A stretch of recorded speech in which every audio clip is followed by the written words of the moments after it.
गुरु शिष्य की कहानी। एक बार की बात है, एक आश्रम में 3 शिष्य रहते थे। तीनों ने अत्यंत मेहनत से अपनी शिक्षा संपूर्ण की। तत्पश्चात तीनों शिष्य गुरुदेव के पास गए और बोले, गुरुदेव, अब हमारी शिक्षा संपूर्ण हो गई है।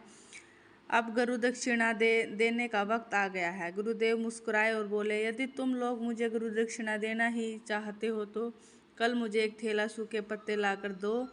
तीनों शिष्य मंद मुस्कुराए और उन्हें सोचा, सूखी पत्तियां लाना कौन सी बहुत ही बड़ी बात है।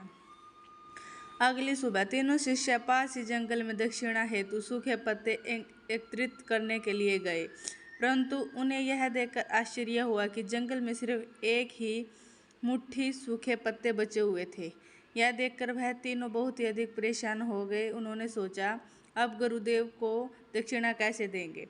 तभी सामने से एक किसान आता हुआ दिखाई दिया, जिसने एक थैले में ढेर सारे सूखे पत्ते लिए हुए थे।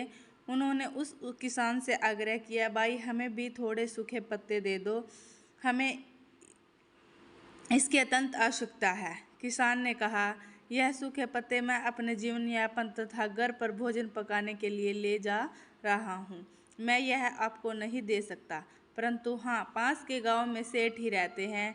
उनके पास सूखे पत्तों से दोनों बनानों का कारखाना है, शायद वह आपको सूखे पत्ते दे सके। वो तीनों सेठ जी के पास गए, उन्हें सूखे पत्ते देने के लिए आग्रह किया, परंतु सेठ जी ने कहा, मैं आपको सूखे पत्ते नहीं दे सकता, क्योंकि इनकी मुझे आपसे अधिक आवश्यकता है। मैं इन सूखे पत्तों से अपना कारोबार चलाता हूँ, मुझे क्षमा करें। वह तीनों शिष्य अत्यंत परेशान हो गए।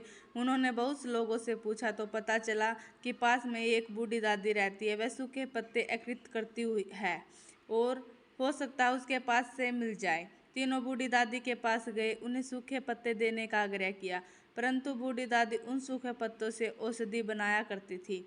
उन्होंने भी मना कर दिया। तब तीनों छात्र निराश होकर आश्रम लौट आए। दुखी मन से गुरुदेव को सारी बातें बताई। वे उसकी दक्षिणा लाने में असफल रहे। तब गुरुदेव ने कहा, मेरे बच्चों, मुझे दक्षिणा की अभिलाषा नहीं है। मैं तुम्हें बताना चाहता था कि इस दुनिया में किसी भी चीज़ को छोटा नहीं समझना चाहिए। छोटी से छोटी चीज़ का भी अपना महत्व होता है, अपना मूल्य होता है। आज शिष्यों को पता चल गया था कि जिन चीज़ों को हम बहुत छोटा समझते हैं, वास्तव में उनका भी अपना एक स्थान होता है। धन्यवाद।